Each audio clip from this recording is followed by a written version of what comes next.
We're talking women's basketball. We had Big Ten Media Days yesterday. We're going to catch you up with everything we learned. And then we've got a 2024 football commit, Brady Pretzlaff, joining the show.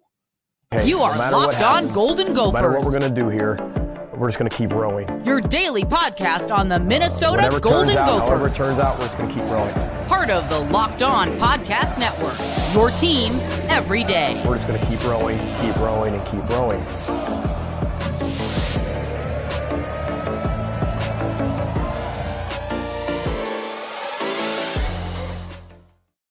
You're listening to Locked On Golden Gophers, part of the Locked On Podcast Network, your team every day. My name's Kane Rob, host of the podcast, former collegiate football video coordinator and recruiting assistant, here to talk Golden Gophers with you each and every day of the week, Monday through Friday. And it's the bye week for football, so I want to make sure we start to get this coverage in for the other Gopher sports, including the Big Ten Media Days happening this week. We interviewed with a couple of the players and the coaches of the Minnesota Golden Gophers at yesterday's Big Ten Media Days. And I want to give you the lowdown, the update on what to expect with this Gophers women's team. So be sure to hit subscribe so you don't miss out on any content moving forward. And on top of that, we'll be covering the men's basketball Big Ten Media Days tomorrow. Today, tomorrow, and the next day, we're going to have some 2024 commit interviews on the show, so you won't want to miss any of that. Be sure to follow wherever you get the podcast at Locked On Golden Gophers and subscribe on YouTube. Now, today's show is brought to you by the Gametime app. Download the Gametime app and create an account and use code Locked On College for $20 off your first purchase. Now, let's dive in. Let's talk about Gophers Women's Basketball Media Day, because this conference is looking more stacked than ever. Now, representing the Minnesota Golden Gophers this year was head coach Dawn Plitzuweit in her first year with the Gophers, on top of three sophomore players in Amaya Battle, Mallory Heyer, and Mara Braun. Now, there are a lot of takeaways in this media days that you'll likely maybe be a little bit tentative, but also hopeful when it comes to the season. Now, there could be some ups and some downs. It is year one, but I am really excited for this Gophers women's basketball team.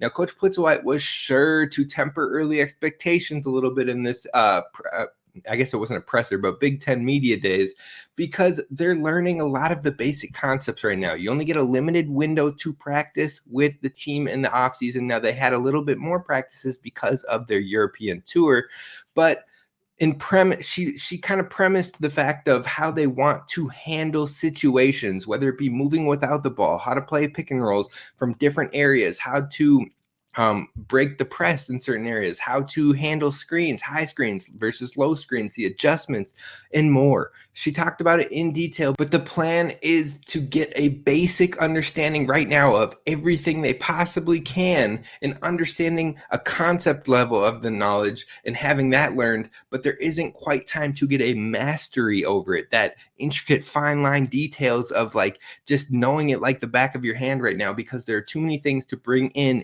year one. So right now they're getting really familiar with everything enough to recognize and react, but they might not be putting in the fine details and fine tuning things until closer to season time as they prepare for specific matchups. So it'll be a big year of learning, a big year of getting the mastery over time and as they continue to go. And that might click and really hit by the time we get to that Big Ten play season. Now, that's a tough way to have to approach the season for sure, but with the change in style, it makes a lot of sense with so much to incorporate in a very limited amount of time.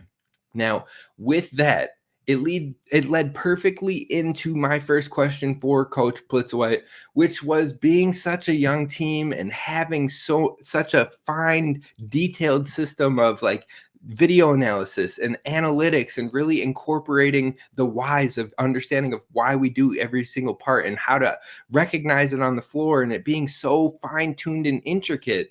How do you incorporate that with such a young team with 10 players that are sophomores or younger, without overwhelming the players or leading to overthinking on the court? And to be honest, I was very impressed and encouraged by the answer, and I'm not even going to attempt to sum it up for you. I'd rather play it for you. So here is what Coach Dawn Plitzuweit had to say. You know, that's a great question. And this is this is a little bit nerdy, so you ready for this answer? I'm ready. So this was the graphic that we showed them yesterday. there are 3 phases of acquiring a new skill. So there's the cognitive phase. You have to learn what to do. So that's through maybe film, or maybe we walk through things. So we understand what we're supposed to do, what it could look like. And then the next part of skill acquisition is actually the associative phase. We're learning how to do something. We've done it in a drill, those type of things. Then there's the autonomous phase, where we just do it and we've carried over and we do it in different situations. So for us, and this is what I tried to say a little bit earlier, we get to the point where we're working on a skill and we feel like we know why we're doing it, and we've done it a few times, and then we feel pretty good because by day 2 or 3 of doing it, we're a lot better. But then we've got to go get ready for the next thing, and so then we stop, and so we can't really get to the parts that we hope become autonomous for us are the ability to make good decisions with the basketball in our hand, the ability to score it at the rim, the ability to recognize what shots are good shots, the ability to finish plays on both ends of the court. So some of those kind of toughness categories in some way, but then understanding the game. When you ask about how do you learn, we're still learning a lot of new things. Now, not only am I excited by the coaching style with the heavy incorporation of the video breakdowns and understanding the concept of why you're doing each and every movement and why you implement things certain ways. I mean, I was a video coordinator, so of course I love that approach, but I love the analytical approach long-term because it builds the floor IQ for the team and for your players. And the recognition over time allows you to be an elite team in the future, in future years, even in year 3 with Mara Braun and Amaya Battle and others, in year 2 for Gigi and Nia Holloway. Once they get more and more immersed in it and they start to recognize things and things slow down for them and they can see it and instinctually react to what's happening, that is how you get elite teams that go far in tournaments. So as that continues to click in future years, it becomes more natural, and that is when this thing can get real fun. But when Coach Dawn Plitzuweit was asked about what she'll be looking for in the first few weeks of this season, here is what Coach P had to say. Well, I think the first, it was a very different year for us than it was our year at West Virginia in this regard. In order to play in a basketball game, you have to know how to do all these things. You've got to know how to attack in transition. You have to know how to get stops in transition. You have to know how to attack in a half court. You have to know how to attack in a half court against a man that's not switching, a man that is switching. They front the post. They play behind the post. They play behind the post and they dig in. They play behind the post and they double the post. Take the ball sideline out of bounds. Overseas, you can't throw it in the backcourt. You have to know how to, all those things. And all those things on the defensive end too. So it's just the breadth and depth of what you have to be prepared for is really great. The hard part is we talked about that skill acquisition. As you're getting better and you move to new things, it's hard to feel like we are really good at those things, but we have them in, right? So now what we can do is we can go back and we can look at, we watch film of, let's say we're trying to get better at using a high ball screen, let's say. Well, we can go back and we can watch film of us doing it in Europe and we all go, oh, that didn't look very good, because we just had to get it in so that we were ready for it rather than really focus on being really good at it. You know, so then we came back and we had 2 weeks of preseason. So we took 2 weeks off so that they physically could recover. Then we had 2 weeks of preseason because our school year starts a little bit later, so our foreign tour is back to, anyway. Our second week of preseason was focused just on moving without the ball and screening and reading screens and those type of things, and it got a lot better. But then we had to move to the next thing. So the next week, our movement, maybe our spacing got better, but our movement wasn't as good. And so for us in year 1, it's a lot of, we need to make sure by the time we have 30 days that we're allowed to practice. By the end of 30 days, we're ready for all those things again. But we feel really good about the core of things. What's going to make us be able to separate? Well, our ability to finish plays, our ability to get stops, our ability, those type of things. Now, I was very intrigued, to say the least, with this team, and come November, we will be giving them just as much coverage here at Locked On Golden Gophers as the men's hoops team, and we'll even sprinkle in some men's hockey as well and have some experts come on for the hockey talk. But if you're ready for some hoops talk, you're ready for both men's and women's hoops, then definitely strap in and get ready, because I'm going to be covering it a lot starting in November, so be sure to hit subscribe so you don't miss any of that. Now, of the learnings of the entire day, we talked a lot about Coach Dawn Plitzuweit, but let's talk about what we learned about the players. First off, Nia Holloway isn't quite fully cleared for live action yet, but Minnesota hopes that in the next few weeks or month or so, they're not going to put a timetable on it, but they're hoping that it'll happen soon, and she's really making a lot of progress. So the expectation is still that she will play at some point in this season. Now, speaking of players, we're going down the line with different players, and Gigi is one I want to talk about. That's Grace Gracholski, and she's very consistent, Coach Dawn Plitzuweit said. She's steady, and as a true freshman coming in, that's impressive in its own right, but they have been working with her to get more, to attack more with the dribble and being able to attack in that manner. Usually you have to hone back on, like, you don't need to dribble first. You don't need to do this. You can move without the ball. You can still catch and shoot. But she's kind of got that aspect down. So they're trying to encourage her to kind of push the basketball and attack even in her freshman year. Now, she's played in an offensive style that's very similar to Coach Plitzuweit's system. So she has been kind of familiar in picking up on things rather quickly on what they run, and that transition has been smooth.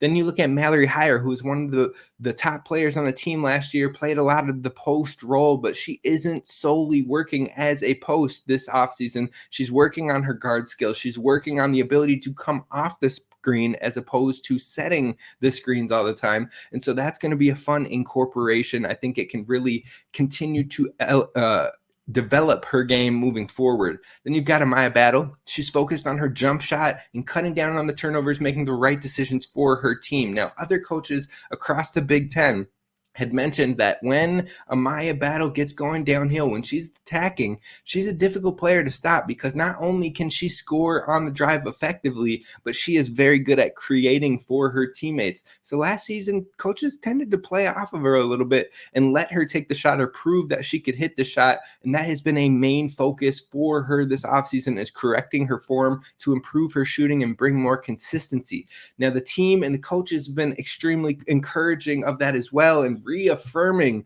the confidence that they have in that area of development, according to Coach Dawn Plitzuweit. And I am really excited to see Amaya just find her groove and get going with the jump shot, and seeing it fall, and then the confidence continue to swell with this player, because she is very, very talented, and I think there's nowhere to go but up for her. Now, you've got Maggie Zanano and Janae Sanders. Both were mentioned to have taken large strides this offseason by Coach P, and she has big expectations for them in this season. Now, we talked about on last week's show, I think Maggie Zanano could be an X factor for this team, could be maybe the sixth woman for this team that brings energy, brings life, brings an extra spark off the bench and scoring as well. So I'm excited for those two. Coach P mentioned that both Zanano and Sanders have both had the game start to slow down for them, and it's helped them really elevate to that next step. Sophie Hart, the center transfer from North Carolina State, she'll be a big post presence for the Gophers in this upcoming season. They're still awaiting a waiver decision from the NCAA. Now, that's not to play. She's going to play next year, but they're waiting to see if she can get that extra year of eligibility since she transferred after a few games of last season. They're trying to see if that won't count against her and she can still have 3 years of eligibility as opposed to 2. So we'll keep you updated as we hear more on that. Then you've got Ajo Kamado and Ayanna Johnson. Both are freshmen. Both will bring different post presence than what you'll see from Sophie Hart. They all have different strengths in that area and different ways that they can be used. So you might see different creative usage with the post players depending on who is that post presence in the game. Now, overall, I'm excited to see them. I'm excited to see kind of how much they're able to grasp in this true freshman year, but I'm not out here setting the bar, setting expectations for them, because this team has enough depth. Wow, mouthful there, to not have to rush true freshmen to the floor. So it'll be awesome to see how they come along naturally and find their groove at the D1 level for hoops. And then finally, we got to talk about Mara Braun, because Mara Braun talked about she wants to find more consistency this upcoming season and being able to slow the game down for herself and let it come more naturally, let it come easier for her. And she also mentioned how USA 3-on-3 hoops, which she did for multiple little stints this summer, helped her with physicality, and even mentioned how defensively they're going to take pride on that end of the floor, and also that they have accountability on defense, and accountability is everything when it comes to the defensive side of things. Now with Mara Braun, you could really see her holding her own on the defensive front when it came to the USA 3-on-3 basketball overseas, like I mentioned last week on the show. Now, on top of that, Coach P even mentioned she probably doesn't get enough credit in that department with her length, her aggressiveness, and her ability to play physically and tough and hold her own. So I'm really excited to see the year 2 leap from a lot of these players, but to see the development of this team and their chemistry. That was a question I asked the players that we got to talk to, and overall it seems like the team's chemistry seems to really be building up, and improvement is taking a part across the board when it comes to player development. It could be a slightly slower start to find your groove and get the mastery of those details like we talked about, but overall they'll have 3 games to really work out some kinks and get some familiarity with each other before they take on a likely ranked UConn opponent at the Barn, which that game is nearly sold out. The tickets are flying. So if you want to get in there and see Paige Bueckers and your young Minnesota Gophers team ready to hold their own, then you're going to want to go and get some tickets. But it's going to be a great season for the Minnesota Gophers women's basketball, and we'll have coverage for you on them here at Locked On Golden Gophers. Now we're going to move into an interview with 2024 commit Brady Pretzlaff. That's what's coming up next. First, I want to talk to you about new friend of the show, Prize Picks. If you like daily fantasy, then it's daily fantasy made easy for you. And boy, do I have the thing just for you. That is Prize Picks, because you can test your skills on Prize Picks this football season, and it's the most exciting way to play daily fantasy sports. If you have the skills, you can turn $10 into $250 with just a few taps. On top of that, they have quick withdrawals, easy gameplay, and an enormous selection of players and stat types to choose from. And that is what makes Prize Picks the #1 fantasy app out there. So simply press over or under on player yardage totals or touchdowns for that week and other simple stat options. And if you hit on multiple, you can win up to 25 times your money. Now, you know, when I see that Darius Taylor rushing line next week versus Iowa, I'm going to be smashing the over because the kid always gets it done. So go to prizepicks.com/lockedoncollege or use code LOCKEDONCollege for a first deposit match up to $100. So you put in $100, you get another $100. That's $200 in your account. You want to keep it low, you want to put in 20, you get 20 back, 5 gets 5 back, you name it. Again, going to prizepicks.com/lockedoncollege. That's prizepicks.com/lockedoncollege. And you can use a first time deposit match up to $100. Prize Picks, daily fantasy sports made easy. I also have to talk to you about our friends over at Gametime at gametime.co. They are the fastest growing ticketing app in the country for a reason, because they've got killer deals for you on last minute ticket deals, and their best price is guaranteed. So you can stop stressing about tickets and, oh, where are we going to sit? And, oh, is it going to be lower enough? Is it going to be higher? How are we going to, is our view going to be obstructed? You don't have to worry about that. You can just get hyped for the fun that you're going to have, because you get images of the seats before you buy, so you know exactly what to expect. On top of that, you can buy tickets in a matter of seconds, 2 taps, and you are set. Tickets are sent directly to your phone, so you never have to dig through your email or wait for the Wi-Fi to connect, or do you have any signal? No, they're sent to your phone for easy pull-up. And on top of that, you get tickets without the stress with Gametime. So download the Gametime app and create an account and use code LOCKEDONCollege for $20 off your first purchase. Again, that's code LOCKEDONCollege for $20 on your first purchase after you download the Gametime app and create an account. Download Gametime today. Last minute tickets, lowest price guaranteed. You're listening to Locked On Golden Gophers, part of the Locked On Podcast Network, your team every day. I'm Kane Rob, host of the show, and we are joined by 2024 commit Brady Pretzlaff, and I am so excited to have you on the show today. This man is a tackling machine. Junior year, 115 tackles, and he's well on his way to that cracking that 100 number again. How are you doing, Brady? How is the season going for you so far? Yeah, I'm doing really well. Our team off to a really hot start. We were able to pick up another one yesterday to bring us to 7-0 on the season. Just looking to keep that rolling this year, enjoy the rest of my senior year, and keep winning. That's the goal right now. Absolutely. Now, so far in your career on the field, what would you say has been your favorite moment? What's one memory that just jumps out that you're like, man, I always look back to that and love it?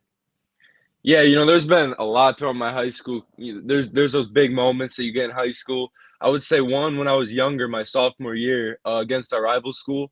Everyone had them favored by quite a bit. They came into that undefeated, and we hadn't won a game yet with a younger team, and we went into that one and won. So I mean, those type of wins, those are huge, and that's something I look back to as a really good memory. And beating them again this year, those are always the big ones, the high school rivalries. So Absolutely. those are my favorite ones for Absolutely. sure. Yeah, you were building the momentum up from that sophomore year, and you guys have continued to grow and develop clearly, starting off 7-0 here in the senior year season as well. Now, when you were visiting schools, when you were doing all the recruiting, what were you specifically looking for when you were visiting schools as far as like play style or culture, and what made Minnesota feel like the right school for you? Yeah, culture was a huge thing throughout my recruiting process. Me and my family really understood like the impact that that'll have, not just on the field, but off the field with a really good culture. And to be honest with you, that's something that just jumped right off the board when I went out to Minnesota. Right away, you can just kind of feel that kind of family culture and that the coaches really care about their athletes. So, that was something really good. And I was obviously able to develop a really good relationship with Coach Rossi and Coach Fleck. And all those kind of things kind of played in my decision. They develop linebackers really well, as we can see. So, that was awesome to see also. So all those things together kind of made the decision pretty easy for me, and that's why I pulled the trigger pretty quickly on that. I love to hear it. And you know what else I love to see was your family converting the entire downstairs or living room into like a Yeah. Gophers den. I absolutely love it. How does it feel to have your family just all in and supporting you with your decision? Yeah, no, that's huge. They always told me, they would help guide me in whatever way, you just give their opinion on it and stuff. But at the end of the day, they left the decision down to me, and they've been 100% on board with me and my decision. And it makes it easier. Like I said, they see the culture and what Coach Fleck does and how he cares about his athletes. So they love to see that, obviously, as they're giving me off to the next chapter of my life. So it's great that they've been so supportive of my decision, and I couldn't thank them enough for all they've done for me to get me here.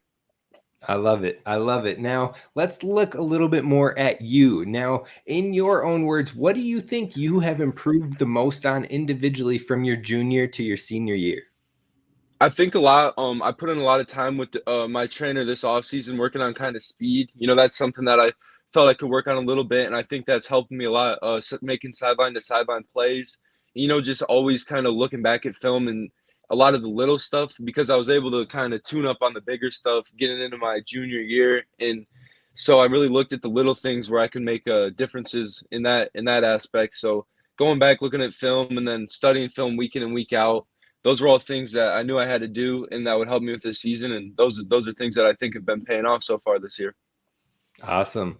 Now, I've heard from a couple of the 24 commits so far that the group chats can go crazy, lots of messages, and sometimes late into the night. What would you say you really like about this class of Minnesota commits? And I guess who are you naturally just hitting it off with the most? Yeah, no, it's awesome. Like I said about that family type of culture, that's even carried out through the recruits like right now that aren't even there. So we're a really close class already. And yeah, the group chat's awesome to stay in touch and stuff. Some of the guys that I think I'm close to right off the bat are like Riley Sunrum and Mason Carrier, obviously the other linebacker commit, just staying in touch with those guys and close with them. So when we go out there, it makes the transition a little easier. That's kind of how that's going right now. But yeah, definitely love the group of guys that are coming in, all great guys and obviously great athletes too. So I'm excited to go out and compete with them. For sure. And the Minnesota fans are excited to have you all here and committed for 2024. But I want to turn it to a little bit fun side, a little bit behind the scenes with you, Brady. Yeah. So first off, any nicknames that you have that you enjoy and you hope carry over to the next level? Or if there's some that you're like, oh man, I don't want those anymore, we'll leave those off the show. But any Yeah. nicknames for you? I guess it hasn't been used since I kind of moved over here to Gaylord, but back in my younger days, they like beast mode was a big one, but that's been not used for a little bit, but that's really the only one I've ever had other than, just my name. So yeah, Okay. that's kind of the place I like to try to play with. But yeah, that was kind of younger, the little kid football. They say beast mode, but yeah, Beast mode. I'm with it. something like I that. can Yeah, try to make yeah, it take off here again when we yeah. get into the seasons. But Yeah, all those right. were more So my then, running back days, though. So like more of that okay. Marshawn Lynch type of deal. But yeah, no. But yeah, that's Hey, the only we one can I still kind of have a had beast growing up. mode in the So we can still have a beast mode in the linebacker core as well. We need to lay the smackdown, so yeah, you bring the definitely, hit, you bring the pain, so we can make it happen. We'll see what happens there. But I definitely. want to know a little bit more about your hometown. What is your favorite thing about your hometown? Yeah, honestly, I come from a smaller town, not a ton of recruits up in this area, but the community is really close knit, and that's something that I think is awesome about these smaller type of towns. So, they've all rallied behind me and supported me throughout this whole process, just like my family has. And those smaller towns, it's almost like a sense of family, among us all, because everybody. It's not like a big city where like you'll see someone you don't know. Everywhere you go, like the store or whatever, you'll see someone congratulate you on your wins and stuff, and that's just awesome to have. And that's probably my favorite part about being here in Gaylord, for sure. I love it. I love it. Hey, town support is everything, and I'm glad that you have that backing you in your high school career, and hopefully it'll Mhm, continue to get bigger and bigger as you come to the big city. But I definitely. want to know for you, away from football, what is Yep. your favorite hobby? Favorite hobby? Being up here in northern Michigan, I say probably fishing. I like to get out whenever I can in the summer, and with my buddies, he has a little boat, nothing crazy, and just go out and fish and just kind of relax and get away from all the recruiting and football just for a little bit, just kind of enjoy being a high school student with my buddies, go out fishing. I hunt a little bit, and all those kind of northern Michigan activities that you'd think of. That's kind of what I do the most, for sure. For sure. I feel like we got to get a fish off going or something because now Yeah. Brett Carroll mentioned fishing to me. You've Yeah, mentioned fishing yep. last year. Zaquan Bryan was talking about fishing. Darius Taylor. Okay. We got to get Yep. some Minnesota fish off going or something pretty soon here with all the fishing lovers coming into the program. Yeah, for sure. Definitely. Yeah. I'm with you on that. All right. So do you have a favorite NFL team or a team you pull for on Sundays at all? Yeah, I'm a big Bears fan. My dad, when he was younger, watching Walter Payton and stuff, that made him a Bears fan, and then raised me up a Bears fan. And this season has been a little rough, but hopefully we can keep it rolling after that win we just got on Thursday night. Yeah, hopefully you can keep seeing flashes from Justin Fields and he can show Yeah, himself as that franchise guy. But away definitely. from the Bears, still sticking maybe to either college or to the NFL, who are some players that you like to watch or study when it comes to the linebacker position? Yeah, number one, I'd probably say Fred Warner. I think he's doing it better than anyone right now, and just his play style. Whenever they're on, I just try to watch him and try to take whatever I can from him because those elite level guys, obviously, they're doing pretty much everything right. So watching him and then seeing if he makes a certain read or takes on a certain block a certain way, and then maybe try to apply that to my own game and make improvements wherever that can be done. He's definitely the guy that I look to first. Definitely. For sure. He's a staple on that San Francisco team, and I absolutely see why you would kind of draw to him when it comes to NFL wise. But away from football, then again, do you have any hidden talents or things that people wouldn't know about you? Ah, man, I'm not sure. No, I don't think anything crazy. Like I can juggle, I guess you call that a hidden Okay. talent or whatever. It's not like I can. I like to. I'll sing, but I'm not gonna say it's very good. So stuff like that. No, It, I don't really have any crazy hidden talents. Like some fun ones you might hear. I'm more just football and stuff like that. Everything else I enjoy, but I'm not really too talented at outside of sports. I'm sure you're being modest there, and juggling is still a talent. I'll give it to you. I Yeah, can't juggle, hey, so I'll I'm going to take give you that. the talent straight up there. All Yeah, right, I'll I got a take that. fun one. I got a fun one here for you. If you could have an NIL deal with any company or product in the world that best represents you, what would the NIL deal be? I'm gonna be honest. I'm gonna probably have to go with Qdoba. The amount that I go there, I love Qdoba. So if we could get that, even if it's just free food, like I don't really care about the money right now. I'm just enjoying playing sports and working for that. But the amount I eat there, if they could cut me some free burrito deal or something, I would love that for sure. We'll get on the line with Qdoba Yeah, real soon here and make sure we can maybe just get you a meal here and there. But what is it yeah, with that'd be Qdoba? awesome. Is it the quesos, or what stands out the most to you with Doba? Yeah, well, I mean, to be honest with you, in a smaller town, we don't have a ton of options like you would out in like the Twin Cities and stuff. But it's just like a pretty good meal. Like it's healthier than like other fast food options, and it gets me my calories in. And I don't know, I just like how it tastes. I'm a big Mexican food fan too, so if I can get that quickly, because I'm going from school to practice and back and forth, Right. so all those things that makes me a big Qdoba fan for sure. Absolutely. All right. So I want to know, who is your role model, whether it be a family member, a coach, multiple people. Who are the role models in your life? Yeah, honestly, the first that comes to mind obviously is the parents. They've done an amazing job of kind of showing me how hard work can pay off and just through every step of the way teaching me something new, and I apply that to not only my on the field successes that I've had, but off the field as well.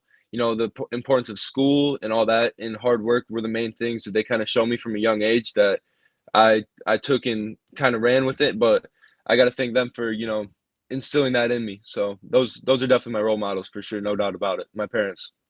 For sure.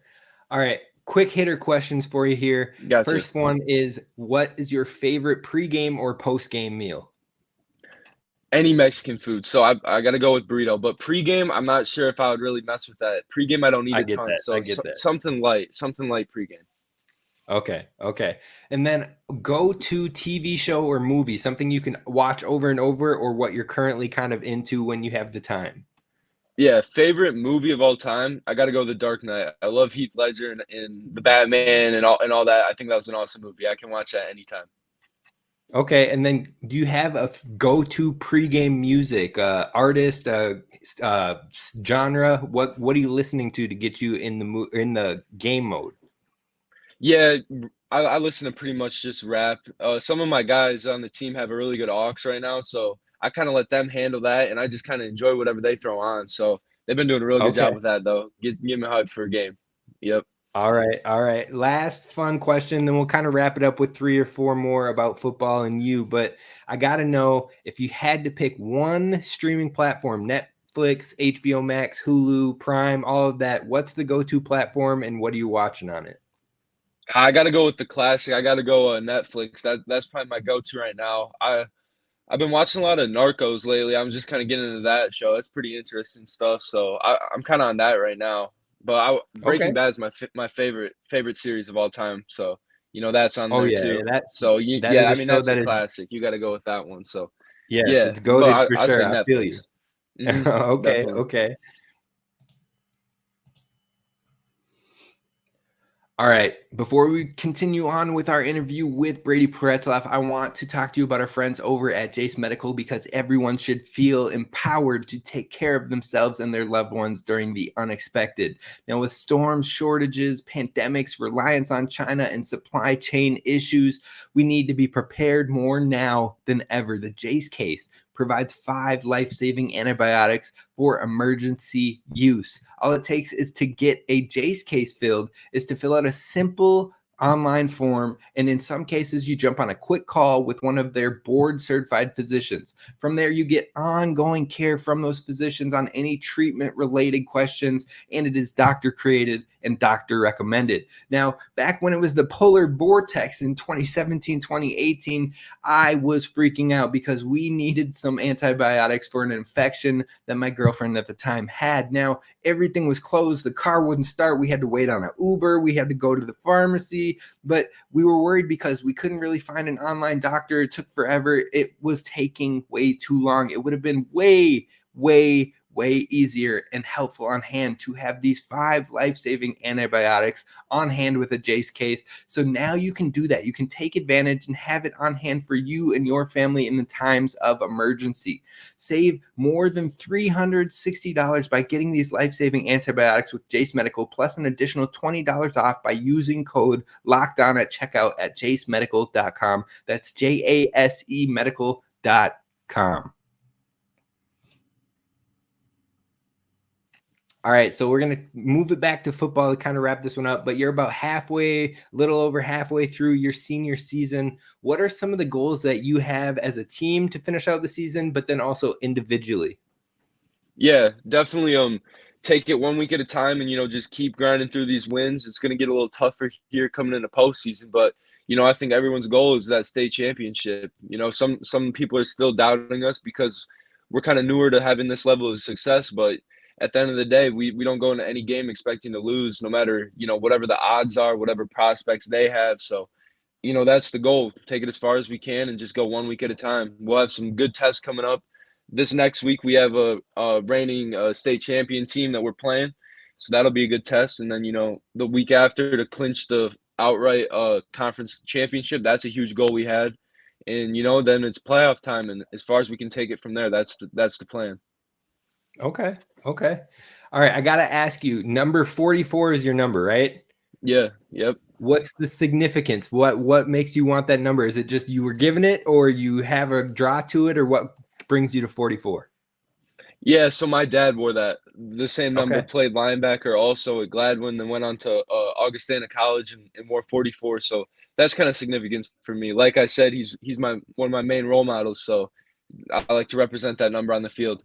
For sure. I love that. The number is passing through the generations. Definitely. 2 last final questions before we wrap this thing up. The second to last one is, what would you consider some strengths of yours that you bring to the field? And then what's something that you're looking to improve as you finish your senior year?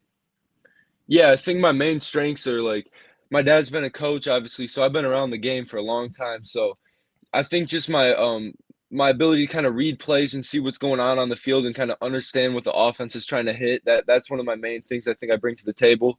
I would say physicality too. I really love to hit. That's something that separates football from the other sports I played, growing up and continue to play. So those are the main things, obviously just as I carry on to the next level, I'll keep working on my strength and speed and kind of the physical aspects of the game, weight room, working with my trainer. Those are the things I think I can keep working on, obviously, as anyone really can. So yeah, but that's kind of what I feel like I bring to the table and what I can keep working on to develop here. Awesome. Well, we wish you nothing but the best as you finish out your senior year, but I want to leave this last thing for you. What do the Gophers fans need to know about you? What do you want the Gophers fans to know as you get ready to finish out that year and then head to Dinkytown? Yeah, I just want them to know that when I come there, I'm going to do everything I can to help bring the Gophers as many wins as possible, whether that be right away or later on. I'll just keep working for that. And, yeah, that's pretty much it. I'm really excited to get out, and I'm really excited about what Coach Fleck is doing at Minnesota, obviously, and I just can't wait to be out there. Awesome. Well, thank you so much, Brady, for taking the time to join us here at Locked On Golden Gophers. You've got a fan in us here, and we'll be pulling for you the rest of your senior year and as you get to campus next year as well. But that's going to do it for us on today's episode of Locked On Golden Gophers. Be sure to follow Brady on all of the social media platforms and stick along with him as he finishes out his senior year. We'll see you next time. Row the boat, Sky, you might go Gophers, and don't forget to subscribe.